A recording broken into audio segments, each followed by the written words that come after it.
창조하신 자연의 섭리 속에서 우리는 역사의 주관자이시며 생과 사와 화와 복을 주장하시는 주님을 깊이 묵상합니다.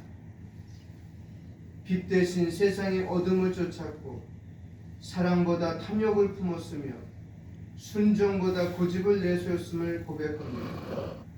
눈앞에 유익에 현혹되어 영원한 것을 잊었으며 마음으로는 주님을 찾았으나 행위로는 멀리한 우리의 불신앙을 용서하여 주시옵소서.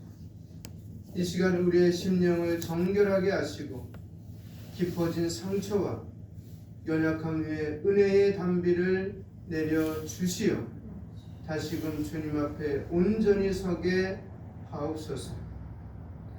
겨울이 물러가고 봄이 다가오는 계절의 순환 속에서 하나님께서 만물을 다스리며 운행하심을 찬양합니다. 메마르고 얼어붙은 땅이 따스한 햇살을 머금고 새 생명을 품듯이 우리의 마음에도 성령의 생기를 부어 주시옵소서. 오래된 습관과 굳어진 신앙의 틀이 성령의 역사로 깨어지고 주님이 기뻐하시는 참된 예배자로 거듭나게 하옵소서.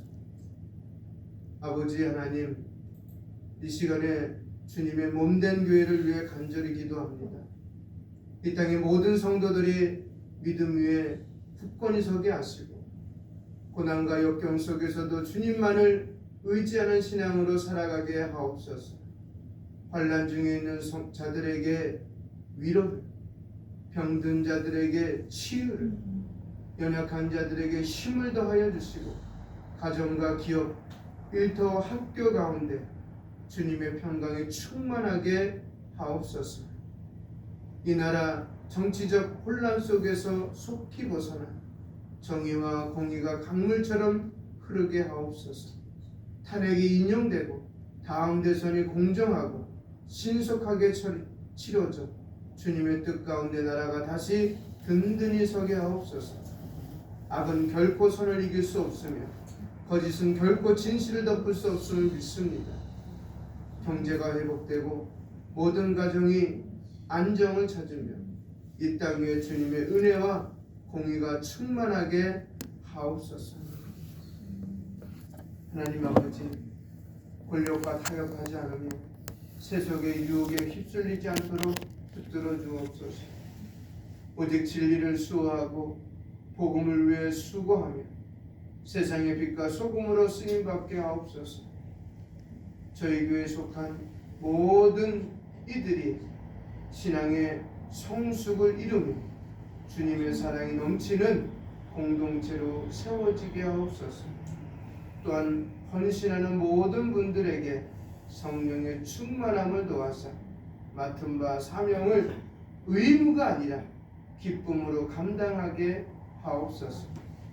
오늘 드리는 예배 위에 성령의 기름 부으심이 충만하게 하옵소서.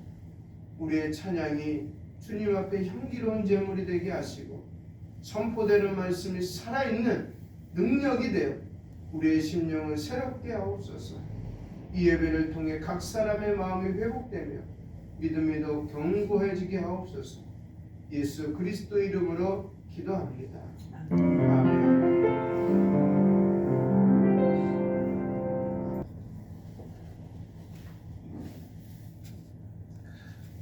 먼저 기도하고 같이 설교 말씀을 나누겠습니다.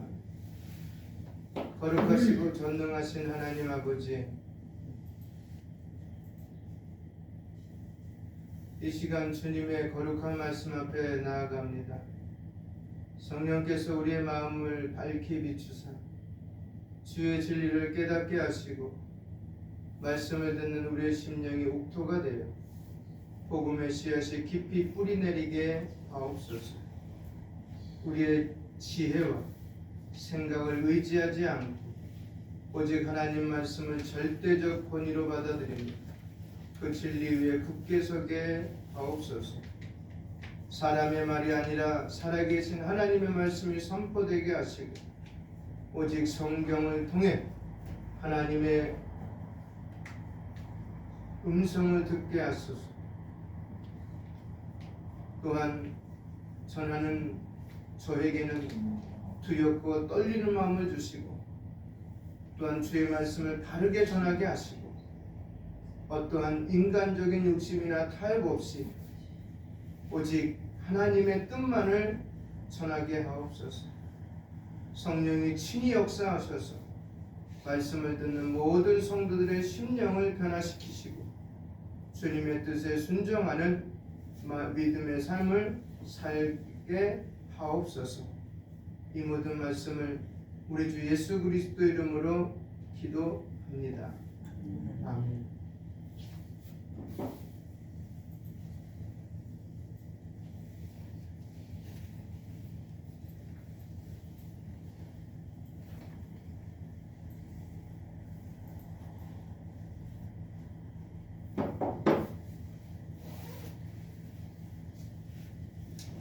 요한복음 3장은 무엇으로 많이 쓰이는 장이냐면 오늘 설교 제목 말 그대로 본 어게인, 중생, 거듭남, 진짜 예수쟁이가 됐다는 본문으로 많이 쓰이는 것이 요한복음 3장입니다.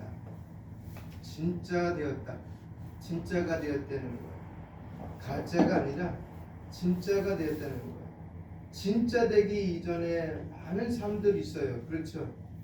성경에도 많이 그렇게 나와요. 어둠이 있었다. 그렇죠? 허물과 죄 가운데 있었다. 이런 표현들이 성경에 수없이 많이 나와요. 그런데 이 중생한 이후의 삶은 다르다는 것을 요한복음 3장은 우리에게 이야기하고 있어요. 여러분, 거듭난 이후, 중생한 이후에 걸어가는 길이 넓은 길이에요? 좁은 길이에요? 예? 좁은 길이에요? 넓은 길이에요? 예?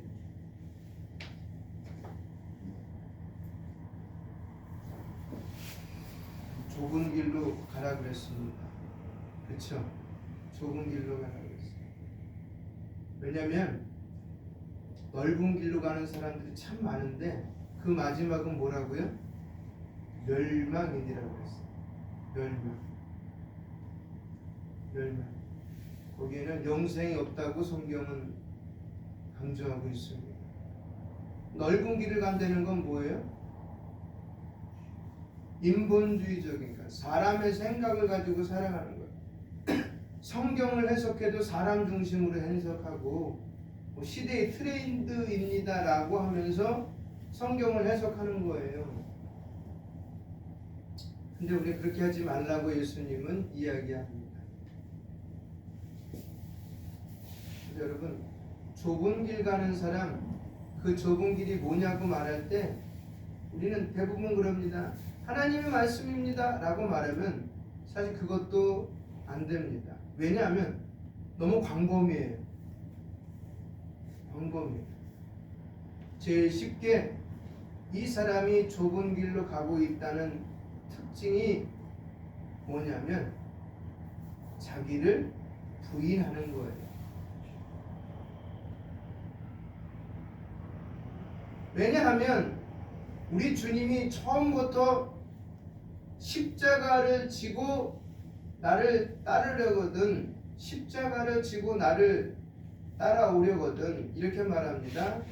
내 자신을 부인하고 나서 십자가를, 내가 너에게 주는 십자가를 지고 따라오면 된다라고 얘기하고 있어요. 그렇기 때문에 그리스도인들의 시작점은 뭐냐 하면 자기 부인부터 시작하는 거예요. 이게 청교도들이 갖고 있었던 거듭남의 본질이에요. 우리는 청교도의 후손이에요.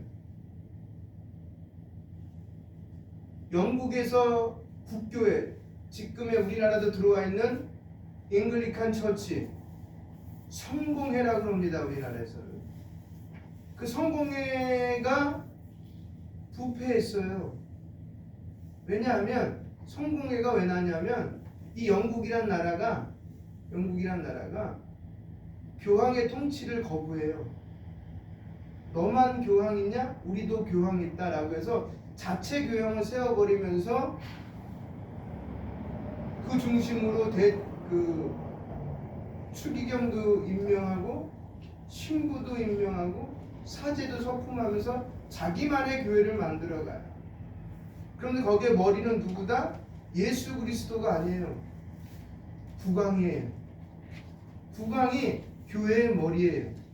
그러니 어떻게 되겠어요? 오늘 본 말씀대로 아멘 아멘 하는 사람들은 이 뜻은 진실로 진실로 라는 뜻이에요. 그 사람들은 이건 아니다, 이건 잘못됐다 라고 말하면서 어떻게 해요? 거부합니다. 그럼 얼마나 많은 핍박을 받겠어요. 그냥 성공의 안에 들어서 신앙생활 하면 돼요. 주일날 똑같이 예배 드리고, 그렇잖아요. 말씀 듣고 찬송 부르고 헌신하고 연보하고 하면 돼요. 다른 거 아무도 없어요. 눈에 띄는 게 없어요. 어디냐? 내면에만 달라요. 내부 문서에만 다르다는 거지. 예수님도 얘기하고 하나님도 얘기하고 성령님도 얘기해요. 근데 이곳에 머리는 누구다? 국왕이다. 이것만 틀려요. 핍박 안 받아도 되고요. 편안한 길 갈 수 있었어요. 근데 그들은 뭐예요? 그것을 거부했어요. 그래서 배를 타고 넘어온 나라가 어디예요? 미국이에요. 그래서 생겨난 게 퓨리탄, 청교도예요. 아니다, 그건 거부한 거예요. 신앙의 자유를 찾아서 넘어온 거예요. 찾아왔을 때 누가 반겨줬어요? 따뜻한 환경이 조성되어 있었어요? 여기서 생활하십시오. 우리가 다 조성했으니까 역시 하나님을 열심히 섬기니까 여기를 띄워주셨습니다. 이곳에서 농사짓고 이곳에서 예배당 세우고 이곳에서 신앙생활 열심히 하십시오. 우리가 다 돕겠습니다. 그랬어요? 아니에요. 배 안에서도 죽고요. 도착하자마자 그 지역이 엄청 추운 지역이래. 얼어서 죽고 배고파서 죽고.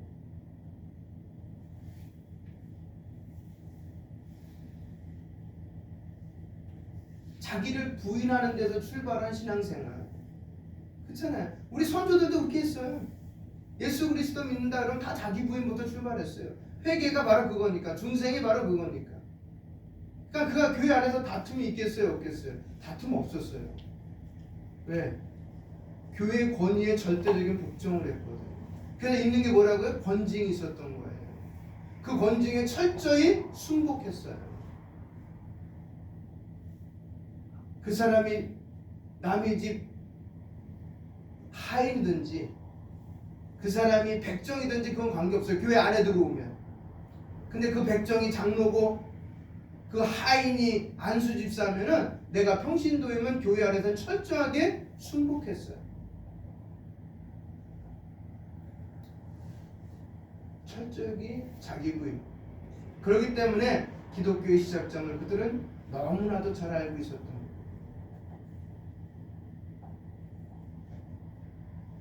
그 사람이 교회 다닌다고 하면서 여전히 자기의 생각과 맞지 아니하면 분노를 일관하는 사람들이 있습니다. 남에게 인정받고자 하는 유익, 이런 것들이 계속적으로 있으면서 그것들이 무엇이 되었거나 그것이 밝혀질 때 얼굴에 붉어지고 바뀌어버리는 인격, 그 인격이 불신자처럼 별 차이가 없을 때 그런 모습을 보면서 목사인 저희들은 그들을 향하여 여전히 좁은 길로 가고 있지 않다고 판단하며 그들을 권면하고 징계하는 겁니다. 우리가 하나님의 말씀을 얼마나 많이 알고 있느냐는 대단히 중요한 것이지만 얼마나 많이 알고 있냐가 내가 존경하고 있는 증명은 아니에요. 좁은 길로 가고 있는 증명은 내 자신을 부인하는 겁니다. 부인하는 겁니다. 이것을 보면서 한번 오늘 니고데모를 한번 보세요. 니고데모를 보시라고요.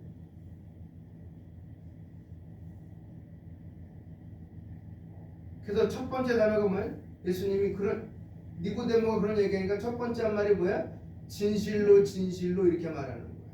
아멘 아멘. 헬라어서 아멘이 2번 반복되면서 강조를 나타내고 있어요. 강조를 나타내고 있어요. 이는 절대적인 진리를 선포하는 표현으로 예수님이 말씀하시는 내용이 변하지 않는 신적 권위가 있음을 의미하는 거야. 이 아멘을 2번 할 거예요.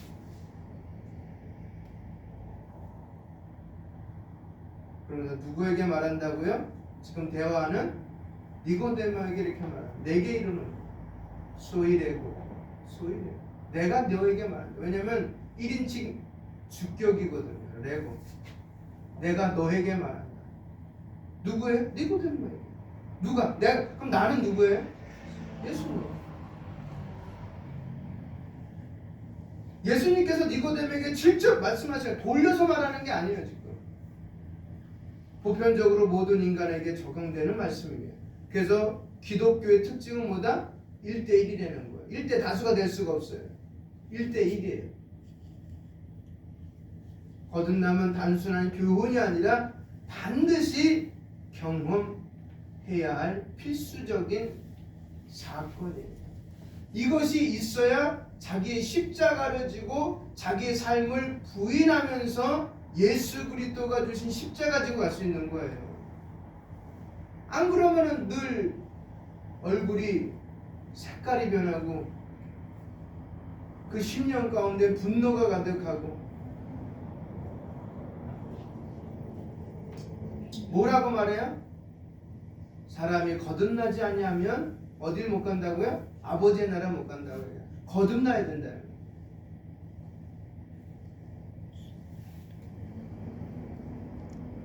이거는 이 거듭난다, 난다라는 뜻은 뭐냐면 개나옵니다. 개나오. 나타라는 뜻인데 이게 능동태가 아니에요. 수동태예요. 누군가 위에서 내가 나아지는 거예요. 능동태는 내 스스로. 근데 이게 수동태네. 수동태로서 누군가 나를 물에 빠져서 건져주지 않으면 난 물에서 허우적거리는 것처럼 누군가가 나를 이 죄의 구렁텅이, 멸망의 구렁텅이, 영원한 사망에서 건져주지 않으면 난 거기서 허우적거리는 거예요. 이 뜻이요. 개나오라는 뜻이. 거듭났다, 나타난 뜻이 그 뜻이에요. 그런데 이 개나오 뒤에 보면 뭐라는 표현이 되냐면 아누덴이라고 합니다. 그 수동태를 우리가 알고 싶어하는 그 수동태의 주인이 누구를 얘기하고 있는 거예요. 누구인지. 그게 뭐냐면 아누텐 뜻은 위로부터라는 뜻이에요. 나를 누군가가 여기서부터 건져주는데 위에 있어야 되잖아요. 내가 물에 빠졌는데 물속에 있으면 안 되잖아요. 같이 물 위에서 나를 잡아서 끄집어내는 거예요. 바깥으로. 그래서 그걸 뭐라 그런다? 구속이라 그러는 거예요. 누군가가 나를 잡아 끄집어서 데리고 나와야 돼. 바깥으로. 어디로부터요? 하늘로부터. 즉 거듭남은 인간의 노력으로 되는 것이 아니라 위로부터 오는 것, 즉 성령의 역사임을 보게 됩니다. 그렇지 않으면 하나님의 나라를 볼 수 있다 없다? 없다는 거예요. 단순히 천국 가는 것만이 아니라 현재 하나님의 통치를 경험하는 것까지 포함하는 거예요. 왜냐? 거듭났는데 이제 거듭남의 기준이 바뀐다 그랬죠. 가치가 바뀐다 그랬죠. 삶의 형편이 바뀐다고, 환경, 모든 게 다 바뀌는 것이 이거예요. 거듭남이에요. 그래서 마태복음 7장의 마지막 부분을 너희가 하늘의 백성으로 이렇게 살아라, 이렇게 살아라, 이렇게 사는데 네가 이 땅에서 지금 살고 있지. 근데 사는 형편들이 그 모든 것이 반석이면 좋겠지만 반석이 아니면 어떻게 된다? 무너진다는 거야. 멸망당한다는 거야. 우리 어디다 기준을 두고 있어요? 반석이에요? 모래예요? 우리 분명히 반석이에요. 왜? 고린도 교회에 쓴 바울이 반석은 곧 그리스도니라.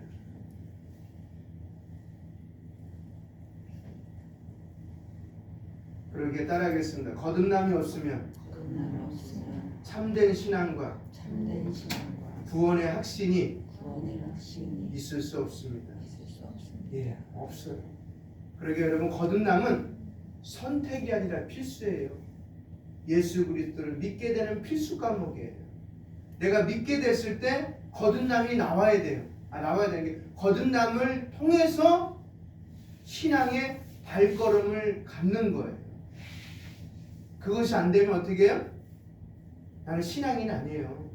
종교인이지. 이 땅에 몇 개의 종교가 있다고 그랬어요? 전 시간에 3,000개의 종교가 있다고 그랬잖아요. 이 땅의 종교는 전부 다 윤리적이고 도덕적인 거예요. 내가 잘하면 돼. 근데 기독교만은 아니, 나는 잘할 수가 없어. 왜? 수동태잖아요. 누군가가 잘하게끔 나를 끄집어줘야 돼요. 근데 우리 아까 시편 136편이나 시편 119편 보면 주의 말씀은 내 발에 뭐다고요? 비치고 내 발에 등이라고 그랬어요. 내 걸음걸이. 그 등은요, 우리가 알고 있는 랜턴이 아니에요. 우리 마태복음을 보면은 열처녀 비유 나오죠. 거기 보면은 등불, 등잔 비유 나오죠. 그 등잔이 큰 걸 말하는 게 아니에요. 우리나라 초원불처럼 기부는 게 아니라 손가락 사이에 끼는 작은 촛대예요. 그러니까 여기에 기름이 들어가면 얼마나 들어가겠어요. 사실 타다가 없어지고 타다가 막 타니까 늘 옆에 뭐가 준비 있어야 돼? 기름이 준비되어 있어야 얼굴을 확인하는 거야. 내 신랑이 맞는지 안 맞는지 확인하는 거예요. 마찬가지로 내 발의 등이라는 거는 바로 내 앞에 지금 장애물이 있는지 없는지 그것만 확인하는 거예요. 누가? 빛이 되신 예수 그리스도께서 그렇게 가는 거예요. 그러니까 모든 일상의 삶을 누구에게 맡긴다? 그분에게. 그래서 우리 주기도문을 하면 우리에게 일용할 양식을 주옵시고, 이 표현이 나온 거예요. 그 이상을 바라는 건 죄예요, 사실. 그거 내 거 아니에요, 전부 다. 내 거는 오늘 먹을 양식이야.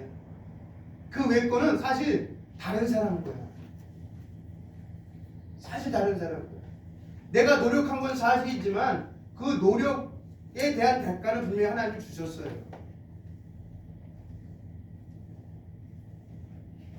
그래서 거듭남은 선택이 아니라 뭐라고요?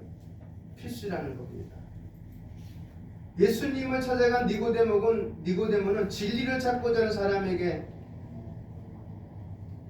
겸손함과 적극적인 실천력이 필요합니다. 바로 니고데모가 그런 사람이었었어요. 그는 유대 율법과 전통의 엄격한 바리새인이었습니다. 또한 71명으로 구성된 유대인 최고 의결기관인 산헤드린의 의원이고 회원이었습니다. 니고데모는 당시 유대사에서 최상위 계층에 속한 사람입니다. 어느 것 하나 남에게 부러움의 대상이었어요. 그러니까 넓은 길 가는 사람이었다. 뭐 하나 부족한 것이 없어요. 그 예수님을 뵙고자 밤에 찾아왔습니다. 밤에 찾아오니까 부끄럽다고 막 여러 가지 얘기하는데, 저는 그쪽 측면보다 밤에 예수님을 찾아간 것은 높은 신분을 사실 숨기는 것도 있지만 늦은 시간 안에도 예수님을 만나보겠다는 의지와 열정이 그 속에 담겨져 있습니다. 그는 예수님 여러 표적을 보았습니다. 첫 번째 표적이 뭐예요? 오늘 요한복음 2장에 나와 있는 거? 그렇죠. 물이 변하여 포도주가 되었다는 사건이에요.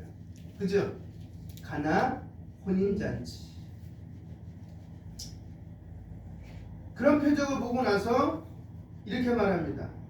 그 표적에 하나님이 함께 하신다는 걸 난 보았습니다. 겸손함과 열정으로 나온 니고데모에게 예수님은 동문서답합니다. 거듭남의 비밀을 얘기합니다. 오늘 많은 사람들이 기독교 신앙을 단순히 윤리적인 삶으로 이제 이해하고 있어. 아예 선한 일을 하는 것이 기독교가 아니에요. 말씀드렸잖아요. 우리 구약은 의무지만, 그런 것들이 다 의무지만 우리는 신약에서 어떻게 산다고요? 기쁨으로. 요즘에 계속 나오는 것 중에 여러 가지 중에 하나가 뭐 11조 얘기가 많이 나와요. 유튜브에 보면 11조 피했습니다. 예수님은 그런 얘기 하니 예수님 왜 안 얘기해? 찾아보지도 않고 얘기했어요. 박하와 향채와 얘기하면서 11조 얘기했어요. 이것도 행하고 이것도 버리지 말고 또 이것도 버리고 이것도 행하고 이것도 행하라고 분명히 말씀하셨어요. 근데 어떻게 행하라고요? 기쁨으로 행하라. 바울도 그랬어요. 정말 예루살렘 교회가 무너지게 생겼을 때 연복 얻었잖아요. 그렇죠? 도움의 연복 얻었을 때 의무로 내라 그랬어요? 기쁨으로 내라. 기쁨으로. 10원을 내더라도 기쁨으로, 1원을 내더라도 기쁨으로, 1전을 내더라도 기쁨으로 내면은 누가 받으신다고요? 하나님이. 근데 우리는 자꾸만 그 모든 것을 의무로 생각하기 때문에 이런 일이 발생하는 거예요. 하나님이 나에게 뭐를 주셨어요? 거듭남, 중생, 본어겐, 하나님이 나라 주셨는데 이 땅에 있는 게 내 거에 아니에요? 아니라고 말씀하셨잖아요. 근데 그걸 갖다가 드리는 게 의무예요? 아니죠. 기쁨이지. 왜? 더 좋은 거 주시는데, 뭐하고도 바꿀 수 없는 걸 나에게 주셨는데 그거보다 큰 거 있어요 이 땅에? 만약에 있다면 그분은 아직 예수님을 안 만난 거예요. 못 만난 거지. 못 만난. 그렇죠. 그분이 아직 찾아오시지 않았지. 그냥 우리는 목사의 설교를 통해서 아니면은 신앙인들 간의 교제를 통해서 들은 것으로 내가 구원받았다고 착각하고 있는 거지.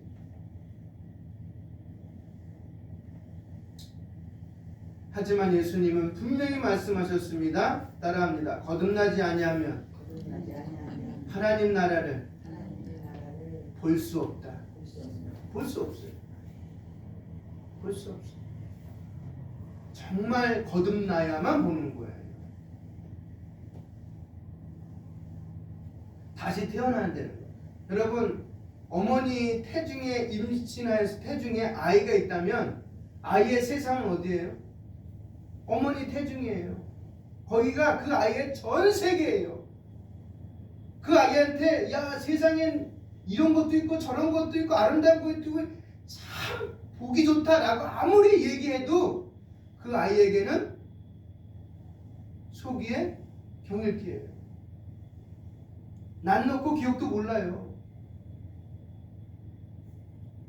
그런 아이가 아니 나 여기가 좋아요. 엄마 1년 됐죠? 1년만 더 살다가 나갈게요. 엄마 1년 더 살. 이렇게 되면 어떻게 돼요? 그 스스로 죽는 거예요. 스스로. 근데 나와봤더니 어떻다? 정말 그렇다. 북한에 있는 사람들이 우리나라가 어떻게 살고 있다는 걸 이미 다 안대요. 황해도 같은 경우는 우리나라 그 방송 주파수가 그냥 다이렉트로 간대요. 텔레비 전기가 들어오고 꽂으면 한국 방송 다 듣는데요. 근데 정말 순회된 사람들은 야 저거 다 뭐라고요? 전시용이야. 보여주기식이야. 근데 그 사람들 넘어서 봤더니 보여주시기에 아니 진짜 여기가 천국이라고 얘기해요. 여기 왜 진짜 안 넘어왔을까? 내가 군대 가기 전에 와서 대한민국에서 군 생활했어야 되는데 넘어온 사람 중에요 김치 때문에 넘어온 사람도 있대요. 딱 넘어서 봤더니 6월달에 김치를 먹고 있더래 대한민국 군인들은. 근데 북한은요 김치를 언제 먹냐면 우리가 말한 거 김장 담글 때 해서 배추를 심기 전까지 그때까지만 김치를 먹는데 그 이후에는 김치가 없대. 그냥 닭방에다가 소금물이래요. 그런 사람들에게 여기 있는 얘기를 아무리 해봐도 세뇌가 되겠어요? 안 되지. 거듭났다는 건 보게 되는 거예요. 하나님 나라를 보게 되는 거예요. 여러분 보셨어요? 네? 보셨어요?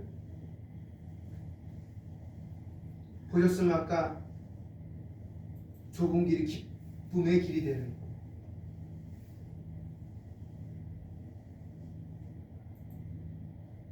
그래서 거듭나지 않으면 하나님 나라를 볼 수 없어요. 이는 교회 출석, 선한 행실, 종교적 열심이 아니라 반드시 성령으로 새롭게 거듭나야만, 태어나야만 한다는 뜻이에요. 니고데모는 유대의 지도자로서 율법을 철저히 지켰지만 예수님은 그에게 이럽니다. 위로부터 나는 새로운 생명이 너에게 필요하다. 이는 오늘날 우리에게도 동일한 메시지입니다. 그래서 아까 말씀드렸던 거듭남이란 뭐예요? 단순한 변화가 아니라 성령의 능력으로 죽었던 영혼이 살아나는 거예요. 이것이 근본적인 변화가 일어나요. 청교도들은 그래서 거듭남을 단순한 종교적 경험이나 감정적 반응으로 보지 않았습니다. 하나님의 은혜로 완전히 새로운 존재가 되었다는 것으로 이해했습니다. 그래서 거듭남은 뭐냐면 단순히 개선이 아니라 따라합니다. 새로운 창조다. 그렇죠. 새로운 창조. 거듭남은 인간이 스스로 결단해서 되는 것이 아닙니다. 창조는 사람이 못해요. 누가 하는 거예요? 하나님. 조물주만이 할 수 있는 거예요. 단순히 착한 사람이 되는 것이 아니라 완전히 새로운 영적 존재가 되는 것입니다. 그래서 고린도후서 5장 17절 말씀에 이렇게 됐습니다. 그런즉 누구든지 그리스도 안에 있으면 새로운 피조물이라. 이전 것은 지나갔으니 보라 새 것이 되었도다. 그래서 청교도들은 거듭남을 하나님께서 주시는 두 번째 창조라고 말합니다. 마치 하나님께서 처음 아담을 창조하셨듯이 타락한 인간이 성령에 의해 완전히 새롭게 지어지는 거예요. 그래서 성령의 역할은 뭐냐? 우리를 새롭게 하는 거예요. 뭘로요? 말씀으로.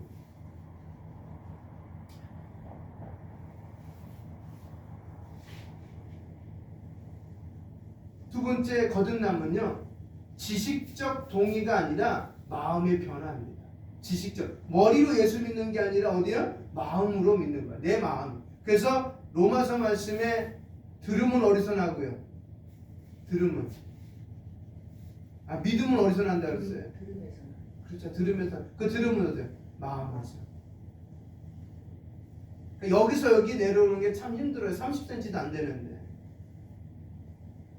여기서 여기는 30cm 안에 수많은 일들이 발생하잖아요. 그래서 단순히 교리를 배우고 이해한다고 해서 거듭나는 것이 아닙니다. 하나님과 성경을 믿는다고 말하는 사람 중에도 거듭나지 않는 사람들이 참 많습니다. 청교도들은 참된 거듭남의 증거로 하나님을 향한 사랑과 죄에 대한 애통함을 강조합니다. 에스겔 36장 26절에 이렇게 되어 있습니다. 또 새 영을 너희 속에 두고 새 마음을 너희에게 주되 너희 육신에서 굳은 마음을 제거하고 부드러운 마음을 줄 것이며. 할렐루야. 굳은 마음을 제거하고 그 제거한 상태가 어떻게 해요? 부드럽게 된다. 이것이 우리 시골에 사신 분도 알겠지만 농사 지었고 나무도 하고 지금은 없는데 여기가요 늘 누래요. 굳은 살로. 굳은 살은요 칼로 찢어도 안 아파. 피도 안 나. 그런 상태에 내 마음은 어떻게 한다고요? 성령 하나님이 부드럽게 하신다. 할렐루야. 그게 거듭남. 그랬을 때 이 굳은 살이 제거되면 그때서 비로소 바느질에다가 조금만 톡 치고 이렇게 돼요. 아프다고. 그때 신경이 통해요.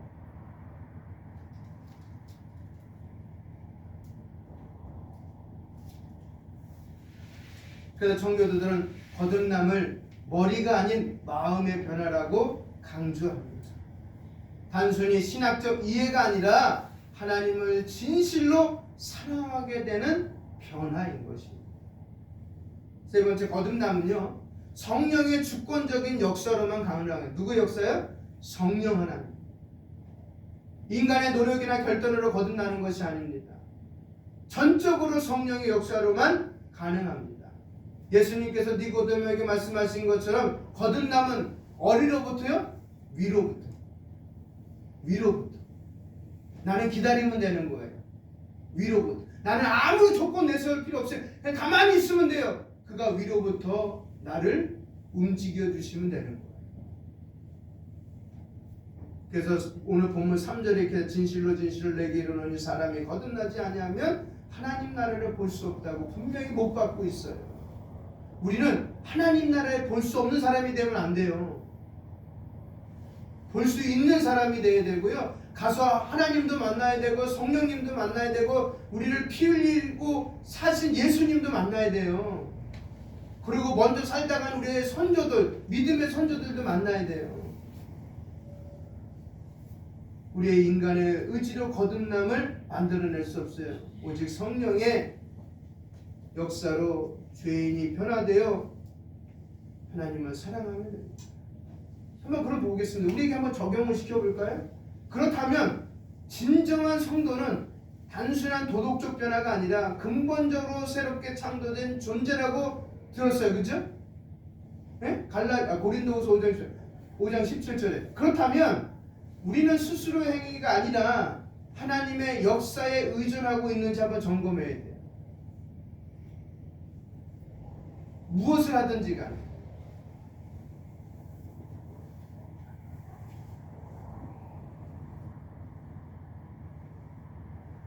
그 거듭났어요. 그럼 거듭난 이후에 우리의 삶은 어떤 변화가 있는지 한번 살펴보도록 하겠습니다. 성경적인 근거와 실질적인 삶의 변화가 그래서 어떻게 다른가를 한번 보도록 하겠습니다. 다시 강조하지만 거듭남은 단순한 감정의 변화가 아니라 성령에 의해 삶 전체가 새롭게 변화되는 과정입니다. 이는 성경에서 명확히 가르치며 실제로 거듭난 성도들의 삶 속에서 구체적으로 나타납니다. 먼저 내면의 변화가 나타납니다. 어디 변화요? 아내. 내 아내가 변화가 된다는 거예요. 첫 번째가 뭐냐? 죄에 대한 태도가 달라지는 거예요. 죄에 대한 태도가 달라져요. 요한일서 3장 9절에 이렇게 되어 있습니다.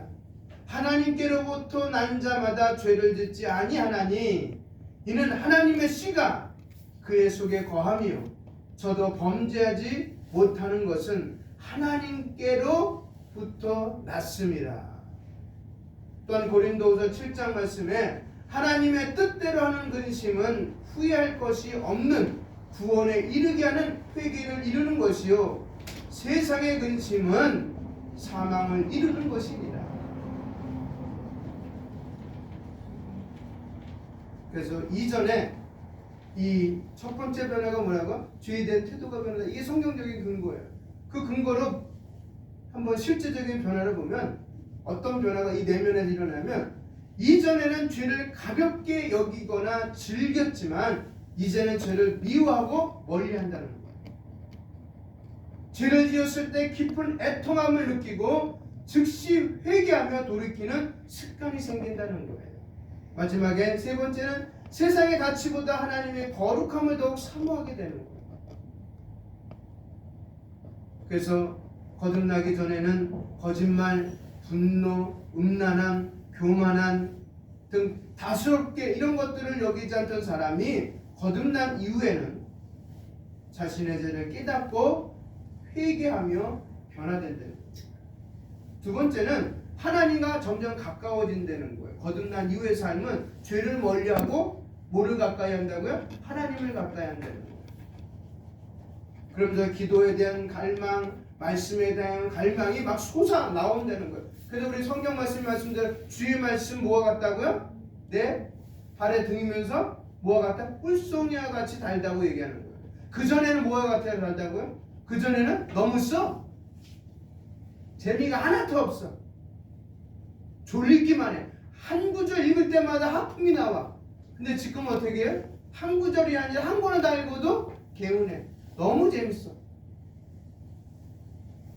점점 가까워지는. 그러면서 그분의 마음을 내 마음에 담는 거예요.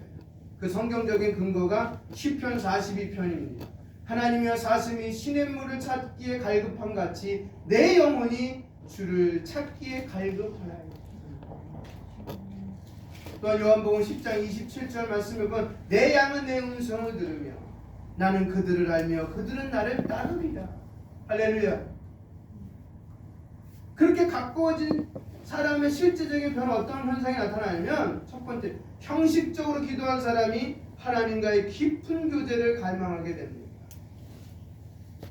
그 다음에 성경을 단순히 정보가 아니라 자신의 영혼의 양식으로 여기게 됩니다. 그 다음에 하나님과의 교제가 기쁨이 되고 예배를 통해 하나님이 만나기를 사모하게 됩니다. 그렇기 때문에 거듭나기 전에는 성경을 읽어도 따분하고 이해가 되지 않았지만 거듭난 후에는 성경을 읽을 때 깨달음이 오고 기도할 때 하나님의 임재를 경험하는 일들이 많아집니다. 한번 여러분 살펴 어때요? 다음으로는 외면의 변화, 삶의 변화입니다. 첫 번째는 삶의 목적이 달라진다는 거예요. 자기 중심에서 누구 중심으로요? 하나님 중심으로. 성경적인 게 뭘까요? 고린도전서 10장에 보니까 이렇게 되어 있어요. 그런즉 너희가 먹든지 마시든지 무엇을 하든지 다 하나님의 영광을 위해서 하라. 갈라디아 2장 10절에는 내가 그리스도와 함께 십자가에 못 박혔나니 그런즉 이제는 내가 사는 것이 아니요 오직 내 안에 그리스도께서 사시는 것이라. 할렐루야. 그래서 이제는 자신의 성공과 만족을 위해 살던 사람이 하나님의 영광을 위해 살기로 결단한다는 거예요. 그리고 직장과 가정, 학업, 사업 등에서 하나님의 뜻을 최우선으로 고려한다는 거예요. 그래서 나온 책이 뭐예요? 예수님이라면 어떻게 하실까? 라는 책이 나온 거예요. 각 방면에서 하나님을 만나기 전과 예수님을 만나기 전과 만난 이후에 우선순위가 어떻게 바뀌었는지를, 어떤 사람은 가수, 싱어송라이터, 어떤 사람은 방송국, 어떤 사람은 목사님도 있고요, 그 다음에 연예인도 있고요, 일반 성도도 있고요, 교수, 다양한 방면에 일하던 사람들이 이전과 이후, 비포와 애프터를 나누는 책이 바로 그 책이에요. 예수님이라면 어떻게 할 것인가. 그 책 반드시 읽어야 될 거예요. 우리 고전 중에 고전이에요. 그리고 물질과 명예와 권력보다 하나님의 관계를 더 소중하게 여긴다는 거예요. 그래서 아직도 우리가 물질과 명예, 권력에 하나님보다 더 중히 여긴다면 점검해 보세요. 그래서 이전에는 돈과 성공을 최우선으로 최고의 목표로 삼았지만 거듭난 후에는 하나님이 기뻐하시는 일을 선택하며 손해를 보더라도 신앙을 지키려고 합니다. 그리고 성품의 변화가 나타난다는 거예요. 거듭난 이유는 성품이에요. 그게 뭐예요? 우리는 뭐라고 얘기해요? 성령의 열매가 나타나기 시작한다는 거예요. 갈라디아 5장 22절로 23절 보니까 오직 성령의 열매는 사랑과 희락과 화평과 오래 참음과 자비와 양선과 충성과 온유와 절제니 이 같은 것을 금지할 법이 있다 없다? 없다. 근데 우리 이렇게 말해요. 성령의 열매가 어떤 사람의 사랑만이 아니에요. 동시에 맺는 거예요.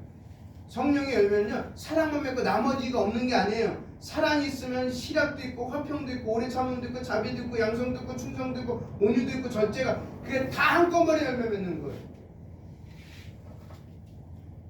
그리고 에베소서 4장 말씀에 보면 너희는 유혹의 욕심을 따라 썩어져가는 구습을 따른 옛사람을 벗어버리고 오직 너희의 심령이 새롭게 되어 하나님을 따라 의와 진리의 거룩함으로 지으심을 받은 새 사람을 입으라. 그래서 원래 성격이 급하고 화를 잘 내던 사람이 온유하고 참을성이 많아진 거예요. 그래서 미워하던 사람을 용서하고 사랑의 태도를 보이게 되고, 이전에 남을 이용하려 했지만 이제 남을 섬기는 사람으로 바뀐다는 거예요. 이런 것들이 나타난다는 거예요. 그래서 거듭나기 전에는 가족과의 관계에서 쉽게 화를 내고 다투었지만 거듭난 후에는 참을성과 사랑으로 반응하려고 노력을 하게 된다는 거예요. 그리고 삶의 변화 중에 두 번째는 세상의 가치관을 거부하고 하나님의 뜻에 순종하기로 결심한다는 거예요. 로마서 12장에 보면 이렇게 되어 있습니다. 너희는 이 세대를 본받지 말고 오직 마음을 새롭게 함으로 변화를 받아 하나님의 선하시고 기뻐하시고 온전한 뜻이 무엇이든지 분별하도록 하라. 마태복음 6장 우리 교회 영원한 표요. 너희는 먼저 그의 나라와 그의 의를 구하라. 그리하면 이 모든 것을 너에게 더하시리라. 그거에 따른 실질적인 변화를 보면 유행과 세상의 기준을 따르는 것이 아니라 성경의 원리를 기준으로 삼는다는 거예요. 그리고 세상의 쾌락과 물질주의를 거부하고 하나님의 나라를 우선으로 삼는다는 겁니다. 그리고 하나님의 뜻에 순종하는 것이 늘 기쁘다는 거예요. 그래서 이전에는 세상 친구들에게 인정과 쾌락을 쫓았지만 거듭난 후에는 신앙을 타협하지 않고 말씀대로 살기를 결단하는 거예요. 이것이 거듭난 이후에 우리에게 있어야 해요. 그러므로 거듭남은 단순한 감정적인 변화가 아니라 삶 전체의 변화의 사건입니다. 그래서 죄를 미워하고 회개하고 하나님과 친밀한 관계가 갖고 삶의 목적이 하나님 중심으로 바뀌고 성품의 열매가 나타내고 세상의 가치관을 거부하고 하나님 말씀을 따르게 된다. 이러한 변화가 우리 삶 속에 나타나고 있는지 점검하며 날마다 성령의 인도하심을 따라 살아가야 됩니다. 그러므로 우리 신앙은 단순히 종교적인 습관인가? 아니면 실제로 성령의 변화가 나타나는 삶인가? 우리가 예수 그리스도와 함께 새로운 피조물로 살아가는가를 점검하시기를 주님의 이름으로 부탁드립니다. 기도하겠습니다. 주님, 우리의 신앙이 형식적이지 않고 참된 거듭남 위에 서 있도록 도와주옵소서. 성령의 역사로 날마다 새롭게 변화되고 오직 주님의 영광을 위해 살아가게 하소서. 예수 그리스도 이름으로 기도합니다. 아멘. 사랑과 은혜가 풍성하신 하나님 아버지, 우리에게 생명과 모든 것을 허락하시고 날마다 필요한 것을 공급해 주심에 감사드립니다. 우리가 주님께 받은 은혜를 기억하며 기쁨과 감사함으로 이 연보를 드립니다. 이 연보가 하나님 나라를 확장하는 데 쓰이게 하시고 어두운 곳에 빛이 되며 가난하고 연약한 자들에게 위로와 도움이 되게 하옵소서. 우리의 삶이 오직 주님께 드려지는 예배가 되게 하시고 주어진 모든 것을 주님의 영광을 위해 사용하게 하옵소서. 우리의 손을 축복하시고 늘 자족하며 감사하는 마음으로 살게 하시며 물질의 유혹을 이기고 주님의 뜻을 이루는 청지기가 되게 하옵소서. 이 모든 말씀을 살아계신 우리 주 예수 그리스도 이름으로 기도합니다. 아멘. 네, 광고 말씀은 특별히